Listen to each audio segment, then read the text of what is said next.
La deuxième journée du procès Axel Dorier devant les assises du Rhône. Lucie Nolorgue, on vous retrouve sur place ce soir pour BFM Lyon.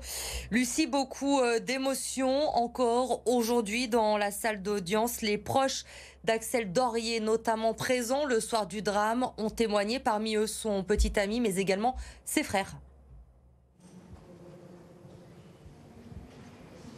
Oui, après l'audition de 12 témoins de la scène en 2 jours qui ont raconté chacun de leur point de vue cette terrible soirée, on a entendu ceux qui étaient le plus proches d'Axel, ceux pour qui cette soirée a été pire qu'un cauchemar. Ces 2 frères jumeaux, Evan et Théo, ils ont raconté le moment où ils ont compris qu'elle était décédée, non sans émotion. Théo s'est ensuite adressé aux accusés. Ils ont brisé notre famille, c'est très dur de les entendre se défendre en niant la plupart de leurs responsabilités, a-t-il dit un peu plus tôt. Les autres récits des témoins ont fait état de la violence des altercations qui ont éclaté entre les occupants de la Twingo et de la Golf. L'occasion pour la défense de laisser entendre que les convives ont une part de responsabilité dans la mort d'Axel, ce que réfute totalement l'avocat des parties civiles, maître Gabriel Versini.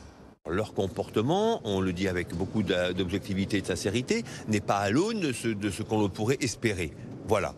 Bon, est-ce à dire pour autant que ce sont eux qui sont à la genèse, à l'origine de ce qui est arrivé à Axel? Certainement pas. Alors oui, il y a une part de responsabilité. La nier, ce serait nier l'intelligence qui nous anime tous, mais je pense que cette part de responsabilité est minimaliste par rapport aux effets et aux conséquences de ce qui s'est perpétré par la suite.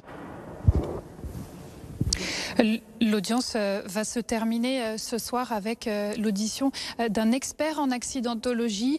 Demain, l'interrogatoire des 2 accusés aura lieu.